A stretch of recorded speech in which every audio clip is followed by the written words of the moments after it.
Man, writes Lauren Isley, is the cosmic orphan. He's the only creature in the universe who asks why. Other animals have instincts to guide them, but man has learned to ask questions. Who am I? He asks. Why am I here? Where am I going? Well, ever since the Enlightenment, when modern man threw off the shackles of religion, he's tried to answer those questions without reference to God. But the answers that came back were not exhilarating, but dark and terrible. You are the accidental byproduct of nature, a result of matter plus time plus chance. There is no reason for your existence. All you face is death. Modern man thought that in throwing off God, he had freed himself from all that stifled and repressed him. Instead, he discovered that in killing God, he had only succeeded in orphaning himself. For if there is no God, then man's life becomes ultimately absurd. It is without ultimate meaning, without ultimate value, without ultimate purpose. I'd like to look at each one of these tonight. First, life is without ultimate meaning.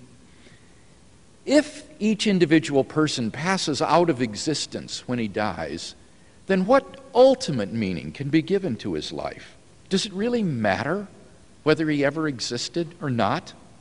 Now, it might be said that his life was important because it influenced others or affected the course of history. But that shows only a relative significance to his life, not an ultimate significance. If all of the events are ultimately meaningless, then what significance is there in influencing any of them? Mankind is destined only to perish in the eventual heat death of the universe. And thus the contributions of the scientist to the advance of human knowledge, the efforts of the doctor to alleviate pain and suffering, the efforts of the diplomat to secure peace in the world, the sacrifices of good people everywhere to better the lot of the human race. In the end, all of these come to nothing. They don't make one bit of difference, not one bit. And therefore each person's life is without ultimate significance. And because our lives are ultimately meaningless, the activities that we fill our lives with are also, in the final analysis, meaningless. The long hours spent in study at the university, our friendships, our interests, our jobs, our relationships, all of these are, in the final analysis, ultimately meaningless. This is the horror of modern man. Because he ends in nothing, he ultimately is nothing. 20th century man came to understand this. Read, for example, a play like Waiting for Godot by Samuel Beckett. During this entire play, two men carry on trivial, mind-numbing conversation while waiting for a third man to arrive who never does. And our lives are like that, Beckett is saying. We just kill time waiting for what? We don't know. In a tragic portrayal of man, Beckett wrote another play in which the curtain opened, revealing a stage littered with trash. And for 30 long seconds, the audience sat and stared in silence at that junk. And then the curtain closed. That was all. The French existentialists Jean-Paul Sartre and Albert Camus also understood this. Sartre portrayed life in his play No Exit as hell. The final line of the play are the words of resignation, well, let's get on with it. Hence, Sartre writes elsewhere of the nausea of existence. Man, he says, is adrift in a boat without a rudder on an endless sea. Camus also saw life as absurd. Life, he said, is like a man doomed for all eternity to roll a boulder up a hill only to have it continually roll back down again, over and over and over again. At the end of his brief novel, The Stranger, Camus' hero discovers in a flash of insight that life has no meaning and that there is no God to give it one. The French biochemist Jacques Monod seemed to echo these sentiments when he wrote in his work Chance and Necessity, Man finally knows that he is alone in the indifferent immensity of the universe. Thus, if there is no God, then life itself becomes ultimately meaningless. Man and the universe are without ultimate significance. Second, life is without ultimate value. If life ends at the grave, then it ultimately makes no difference whether you've lived as a Stalin or as a saint. As the Russian writer Fyodor Dostoevsky put it, if there is no immortality, then all things are permitted. On this basis, a writer like Ayn Rand is absolutely correct to praise the virtues of selfishness. Live totally for self. No one holds you accountable. Indeed, it would be foolish to do anything else, for life is too short to jeopardize it by acting out of anything but pure self-interest. Sacrifice for another person would be stupid. But the problem becomes even worse. For regardless of immortality, if there is no God, then there is no absolute standard of right and wrong. All we're confronted with is, in Jean-Paul Sartre's words, the bare, valueless fact of existence. Moral values are either just the socio-cultural byproducts of the evolutionary process, or else mere expressions of personal taste. In a world without God, who's to say whose values are right and whose are wrong? Who's to judge that the values of an Adolf Hitler are inferior to those of a Mother Teresa? The concept of objective morality loses all meaning in a universe without God. There can be no right and wrong. But that means that it's impossible to condemn war, oppression, brutality, or crime as evil. By the same token, one cannot praise brotherhood, equality, love, or self-sacrifice as good. For in a universe without God, good and evil do not exist. There is just the bare, valueless fact of existence. And there's no one to say that you are right and I am wrong. And thirdly, life is ultimately without purpose. If death stands with open arms at the end of life's trail, then to what end has life been? Is it all for nothing? Is there no reason for life? Is there no purpose at all for the human race? Or will it simply peter out someday, lost somewhere in the oblivion of an indifferent universe? The English writer H.G. Wells foresaw such a prospect. In his novel, The Time Machine, Wells' time traveler journeys far into the distant future to discover the eventual destiny of man. And all he finds is a dead Earth, except for a few lichens and moss, orbiting a gigantic red sun. The only sounds are the rush of the wind and the gentle ripple of the sea. Beyond these lifeless sounds, writes Wells, the world was silent. Silent? It would be hard to convey the stillness of it. All the sounds of man, the bleating of sheep, the cries of birds, the hum of insects, the stir that makes the background of our lives, all that was over. And so Wells' time traveler returned. But to what? To merely an earlier point on the same purposeless rush towards oblivion. When, as a non-Christian, I first read Wells's book, I thought, no, it can't end this way. But this is reality in a universe without God. If there is no God, then it will end that way, like it or not. There is no hope.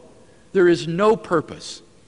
I'm reminded of T.S. Eliot's haunting lines, "This is the way the world ends. This is the way the world ends. This is the way the world ends." Not with a bang, but a whimper. If there is no God, then our lives are not qualitatively different from that of a dog. Now, I know that sounds harsh, but it's true. As the ancient writer of the book of Ecclesiastes put it, the fate of the sons of men and the fate of beasts is the same. As one dies, so dies the other. They all have the same breath, and man has no advantage over the beasts, for all is vanity. All go to one place. All are from the dust, and all turn to dust again. In this book, which reads more like a piece of modern existentialist literature than a book from the Bible, the author shows the futility of pleasure, wealth, education, political fame, and honor in a life doomed to end in death. His verdict? Vanity of vanities. All is vanity. If life ends at the grave, then we have no ultimate purpose for living. So I hope you begin to grasp the gravity of the alternatives before us. For if God does not exist, then all we are left with is despair. Life would have no significance, no value, no purpose. And that is why the question of the existence of God is so vital to mankind. Unfortunately, most people do not seem to realize this fact, and therefore they go blithely on their way as though nothing had changed. I'm reminded of the story told by Friedrich Nietzsche, the great atheist of the 19th century, who proclaimed the death of God. Nietzsche tells the story of a madman who in the early morning hours burst into the marketplace, lantern in hand, crying, "I seek God! I seek God!" And since many of those standing about didn't believe in God, he provoked much laughter. "Maybe God has gone on a voyage or emigrated," they laughed. And so they taunted him and mocked him. And then, writes Nietzsche, the madman turned in their midst and pierced them with his eyes. "Whither is God?" he cried. "I shall tell you. We have killed him, you and I. All of us are his murderers. But how have we done this? How were we able to drink up the sea? Who gave us the sponge to wipe away the entire horizon? What did we do when we unchained this earth from its sun? Whither is it moving now? Away from all suns? Are we not plunging continually, backward, sideward, forward, in all directions? Is there any up or down left? Are we not straying as through an infinite nothing? Do we not feel the breath of empty space has not become colder? Is not night and more night coming on all the while? Must not lanterns be lit in the morning? Do we not hear anything yet of the noise of the grave diggers who are burying God? God is dead, and we have killed him. How shall we, the murderers of all murderers, comfort ourselves?" The crowd stared at the madman in silence and astonishment. And at last, he smashed his lantern to the ground. "I have come too early," he said. "This tremendous event is still on its way. It has not yet reached the ears of men." You see, men did not truly comprehend what they had done in killing God. But Nietzsche predicted that someday people would realize the consequences of atheism. And this realization would usher in an age of nihilism. That is to say, the destruction of all meaning and value in life. The end of Christianity, wrote Nietzsche, means the advent of nihilism. This most gruesome of guests is standing already at the door. Our whole European culture is moving for some time now, wrote Nietzsche, with a tortured tension that is growing from decade to decade as toward a catastrophe, restlessly, violently, headlong, like a river that wants to reach its end, that no longer reflects, that is afraid to reflect.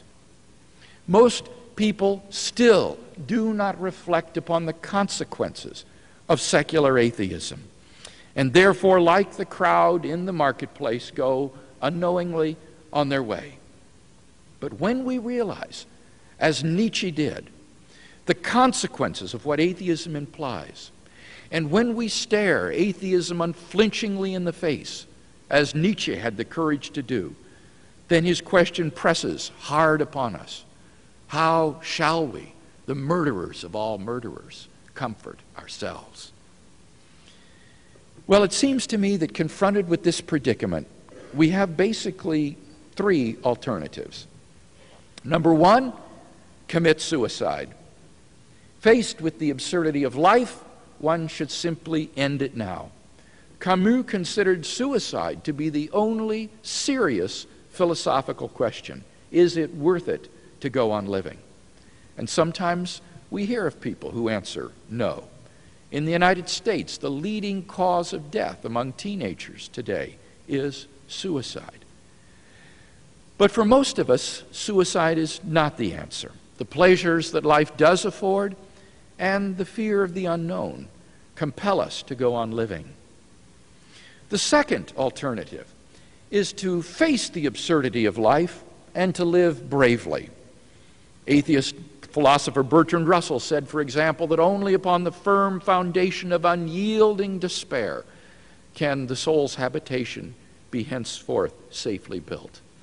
Camus said that we should simply recognize the absurdity of life and then live in love for one another.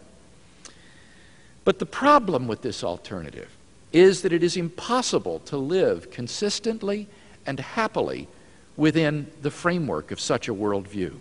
Man cannot live as though life had no meaning, value, and purpose.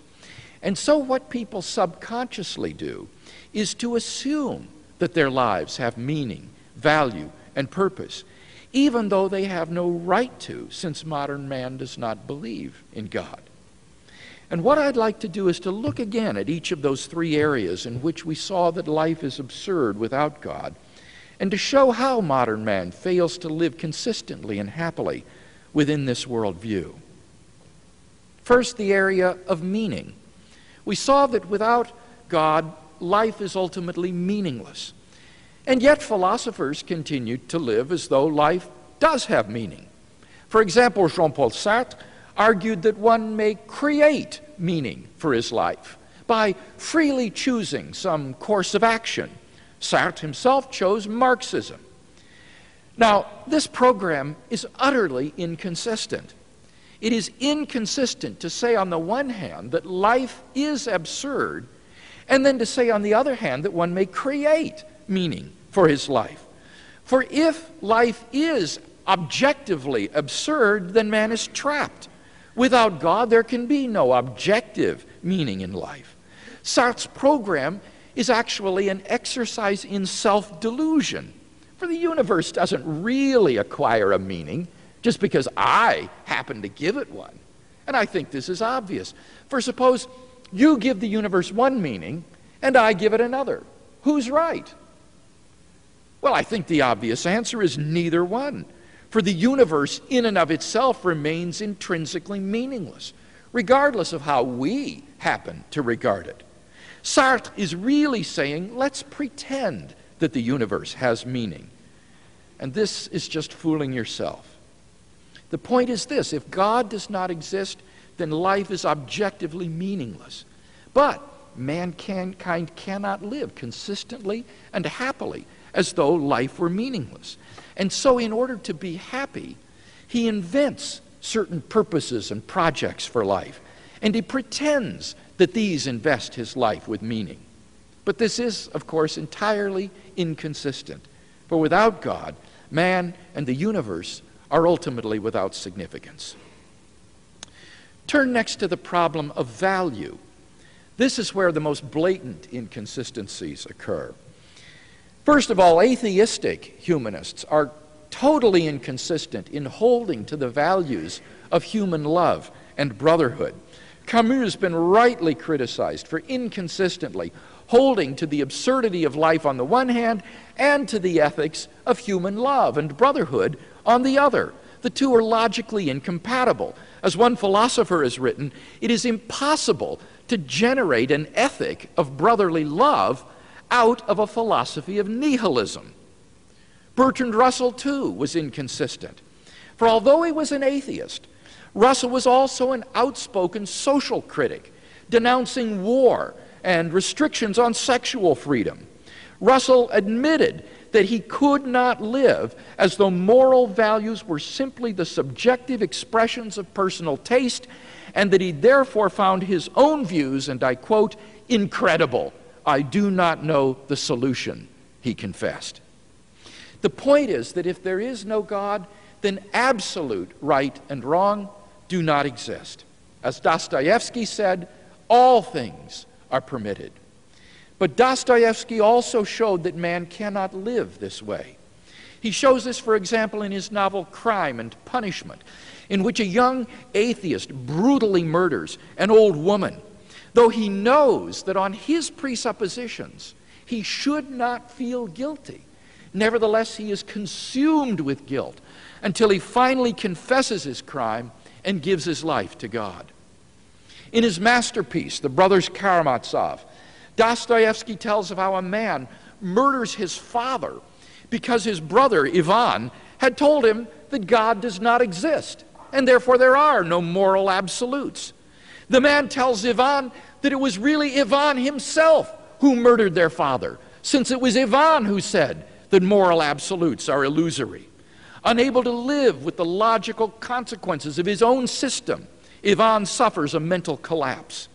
Man cannot live as though moral values do not exist. He cannot live as though it's perfectly all right for soldiers to slaughter innocent children. He cannot live as though it's all right for dictatorial regimes to follow systematic programs of physical torture of political prisoners.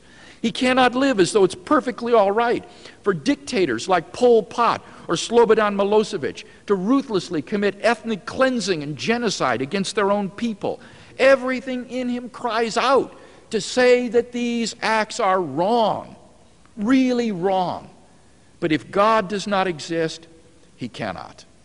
And therefore, he makes a leap of faith and affirms values anyway. And when he does so, he reveals the inadequacy of a world without God. The horror of an atheistic universe was brought home to me powerfully a few years ago through a BBC television documentary called The Gathering. It featured interviews with survivors of the Holocaust who had regathered in Jerusalem to share their experiences and rediscover lost friendships. Now, I had visited concentration camps in Europe and had heard stories of the Holocaust before, and I thought I was beyond shocking by further tales of horror. But as I viewed these interviews, I found that I was not. One woman, for example, told of how she was incarcerated at Auschwitz and was forced, because she was a nurse, to become the gynecologist at Auschwitz. She noticed that Dr. Mengele housed all of the pregnant women together in a certain barracks, and some time passed and she no longer saw any of these women. She made inquiries. What happened to the women who were housed in that barracks? "Oh, haven't you heard?" came the reply. "Dr. Mengele used them for vivisection." A rabbi told the story of a woman at the camp who had a small infant. Dr. Mengele wanted to conduct experiments to see how long an infant could survive without nourishment. And so he had this woman's breasts bound up so that she couldn't suckle her baby. And every day the baby lost weight, which was eagerly monitored by Dr. Mengele. Desperately, this poor woman tried to keep the baby alive by feeding it bits of bread soaked in coffee, but all to no avail. Every day the baby lost weight, and each day Dr. Mengele weighed the baby to check its decline. Then a nurse came secretly to this woman and said, "I've brought a morphine injection for you to kill your baby, and you can get out of this place. I've arranged a way of escape for you, but you can't bring the baby with you." The woman protested. "I can't kill my own child." She said, "Look, the baby is going to die anyway. At least save yourself." And so this mother felt compelled to take the life of her own infant. My heart was torn as I heard these stories. The rabbi at Auschwitz said that it was as though there existed a world in which all of the 10 Commandments were reversed. Thou shalt lie, thou shalt kill, thou shalt steal. Mankind has never seen such a hell. And yet, in a real sense, if God does not exist, then our world is Auschwitz. There is no ultimate right and wrong. All things are permitted. But no atheist, no agnostic can live consistently and happily within the framework of such a worldview. Finally, let's look at the problem of purpose in life. The only way that most people who deny purpose in life manage to live happily is either by making up some purpose for their life, which amounts to self-delusion, as we saw with Sartre, or else by not carrying out their views to its logical conclusions. For example, take the problem of death. According to the psychologist Ernst Bloch, the only way modern man lives in the face of death is by subconsciously borrowing the belief in immortality which his forefathers held to, even though he himself has no basis for this belief, since he does not believe in God. Bloch concludes, thus, this quite shallow courage feasts on a borrowed credit card. It lives from earlier hopes and the support they had once provided. But modern man no longer has any right to that support, since he rejects God. But in order to live purposefully in the face of death, he makes a leap of faith to affirm a reason for living. We often find the same inconsistency among those who say that man and the universe came to exist for no purpose, but just by chance. For example, feminists have raised a storm of protest over Freudian sexual psychology because they say it's chauvinistic and degrading to women. And some psychologists knuckled under and revised their theories. Now, this is totally inconsistent. If Freudian psychology is really true, then it doesn't matter if it's degrading to women. You can't change the truth because you don't like what it leads to. But people cannot live consistently and happily in a world in which other people are devalued. But if God does not exist, then nobody has any value. Only if God exists can one consistently support women's rights. For if God does not exist, then natural selection dictates that the male of the species is the dominant and aggressive one. Women would have no more rights than a female goat or a chicken has rights. In nature, whatever is right. But who can live with such a view? Apparently not even Freudian psychologists, who revise their theories when pushed to their logical conclusions. Or take the sociological behaviorism of a man like B.F. Skinner. This view leads to the sort of society envisioned by George Orwell in 1984, where the government controls and programs the thought of everybody. If Pavlov's dog can be made to salivate when a bell rings, then so can a human being. And if Skinner's theories are right, there can be no moral objection to treating people like the rats in Skinner's rat box as they run through their mazes, coaxed on by food and electric shocks. According to Skinner, all of our actions are programmed anyway, and if God does not exist, then no moral objection can be raised against this kind of programming, for man is not qualitatively different from a rat, for both are just the result of matter plus time plus chance. But again, who can live with such a dehumanizing worldview? Or finally, take the biological determinism of a man like Francis Crick.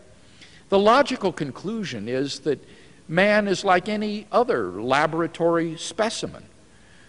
The world was horrified when it learned that at camps like Dachau, the Nazis had used prisoners for medical experiments on human beings. But why not? If God does not exist, there can be no objection to using people as human guinea pigs. A memorial at Dachau says, "Nie wieder," never again. But this sort of thing continued to go on. It was recently revealed that in the United States after the war, various persons of minority group status were injected unknown to them with a sterilization drug by medical researchers. Mustn't we protest that this is wrong? That people are more than just electrochemical machines? The end of this view is population control, in which the weak and the unwanted are killed off to make room for the strong. But the only way we can consistently protest this view is if God exists. Only if God exists can there be purpose in life. And thus, as one modern writer has said, if God is dead, man is dead too. Man cannot live consistently and happily as though life were without meaning, value, and purpose. The finite world alone is insufficient to maintain a happy and consistent life. But that throws us on to the third and final alternative. And this is to challenge the worldview of modern man, to maintain that God does exist and that life does have meaning, value, and purpose. This is the position of biblical Christianity. Biblical Christianity thus provides the solution to the predicament of modern man. For according to the Christian worldview, God does exist, and life does not end at the grave. And therefore, biblical Christianity provides the two necessary prerequisites for a happy and consistent life: God and immortality. According to the Christian worldview, life does have meaning because mankind is made in the personal image of God, and our destiny is to know God and enjoy Him and His love forever. Life has value because God's own holy and righteous nature is the absolute standard of right and wrong, good and evil.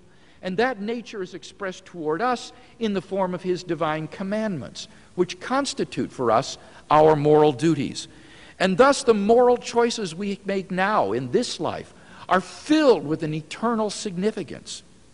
Finally, life has purpose. As the Westminster Catechism says, the end of man is to glorify God and to enjoy Him forever. And thus, biblical Christianity succeeds precisely where atheism breaks down.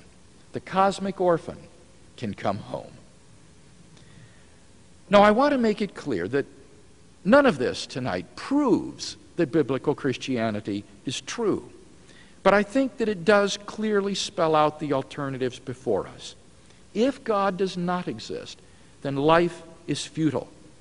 If the God of the Bible does exist, then life is meaningful. Only the second of these two alternatives enables us to live a happy and consistent life. And therefore, it seems to me that even if the evidence for and against these two alternatives were absolutely equal, that the rational thing to do is to believe in God. That is to say, it seems to me that if the evidence is equal, that it is positively irrational to prefer death, futility, and destruction to life, meaningfulness, and happiness. As Pascal has written, we have nothing to lose and infinity to gain. Well, now at this time, we're going to throw it open for your questions and discussion, and Ethan is going to assist us, I think, in doing that. Thank you.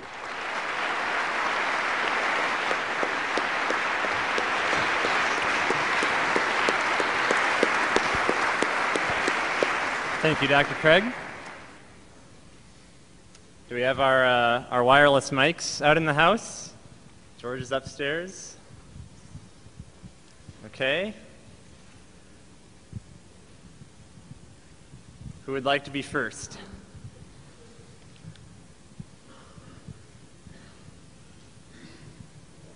Right there, right by George.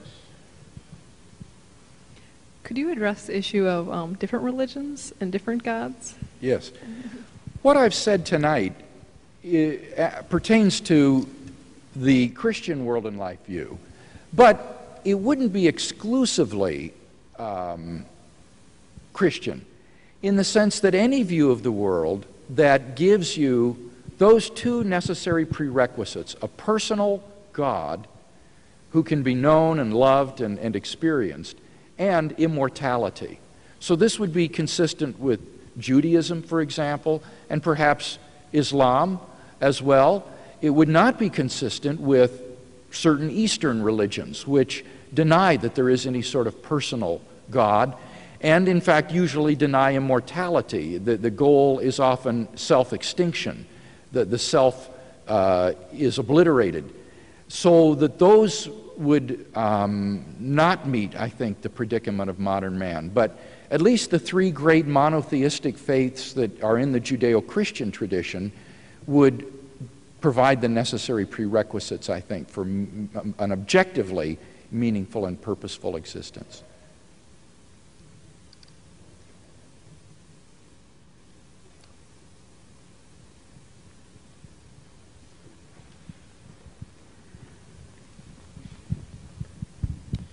You talked a little while ago about how without a God we can't have something like women's rights when you were talking about Freud.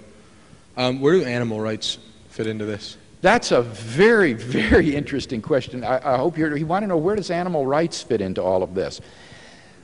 I again would say the same thing about animal rights. It seems to me that in the absence of God, I can't understand how in the world any person could support animal rights.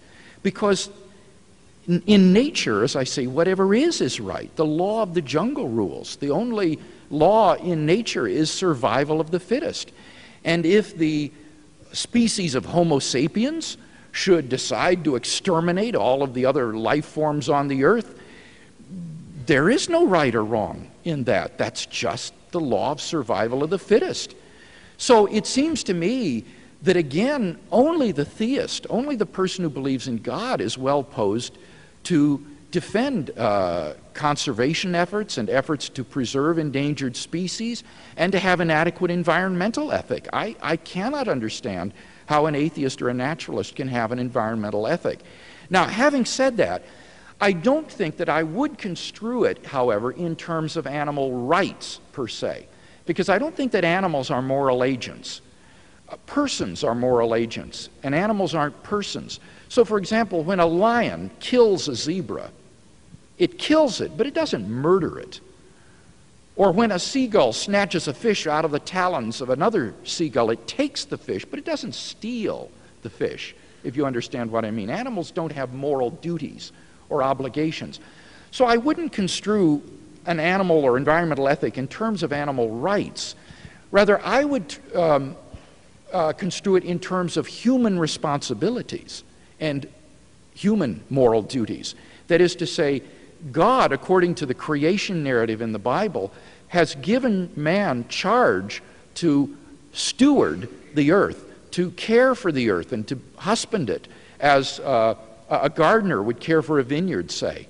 And therefore, to rape and plunder the earth and its resources and its animals is a violation of God's command for us to steward and care for his creation. And I think that God is wounded, so to speak, when he sees the terrible blight that mankind has often wrought upon the beautiful nature that God created, which in Genesis it says God saw that it was very good.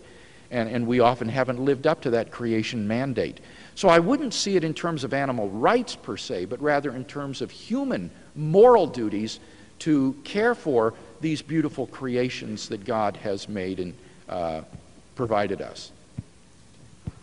Anyone upstairs? Over there on the other side? Maybe take one down here in the meantime. Yeah, okay, we'll take this one first, and then we'll go upstairs for two over on that side. Yeah, Mr. Craig, you said that that the three great religions, monotheistic religions, Judaism, Islam, and Christianity, all would be consistent with a worldview that acknowledged a God and gave meaning and purpose. And I agree with that, but here's my question. Why did you choose to become a Christian as opposed to a Muslim or a Jew? What do you find different about Christianity that you find more fulfilling for yourself, or more, do you find answers to those questions of purpose and value and meaning? What do you find different about Christianity that you find the answers to be more fulfilling or more enriching than the other two religions you mentioned? Well, I think you won't be surprised if I answer Jesus of Nazareth. He was the difference, and he is what distinguishes Judaism and Islam from Christianity, among other things. When, as a non-Christian, I first heard the message of Christ, I began to read the New Testament. I had never read a New Testament before, and as I read the Gospels and the story of Jesus of Nazareth, I was absolutely captivated by this person. His words had the ring of truth about them. There was a wisdom there that I had never encountered before.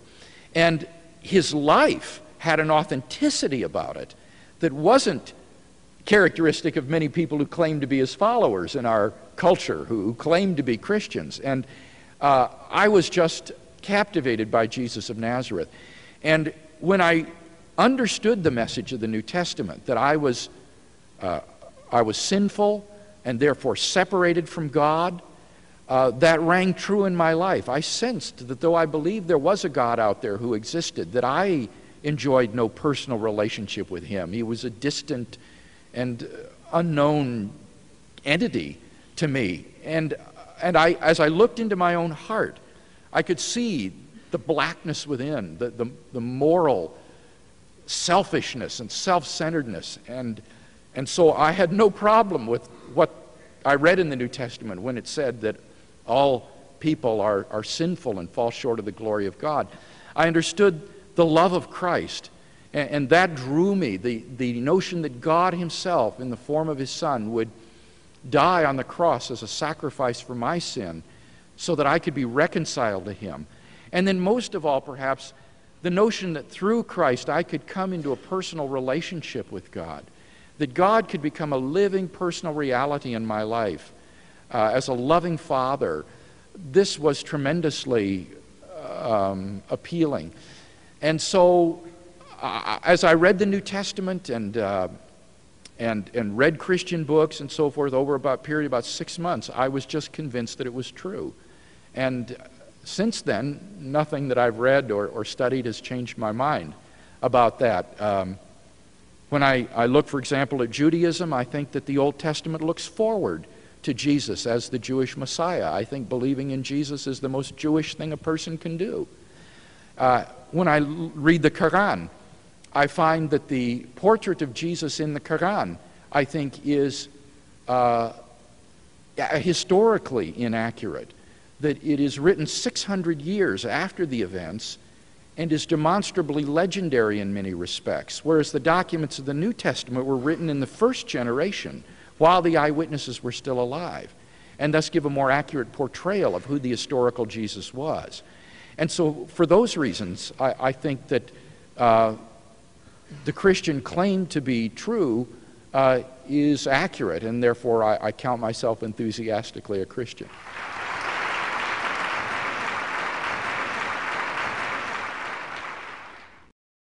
For more information about the Veritas Forum, including additional recordings and a calendar of upcoming events, please visit our website at www.veritas.org.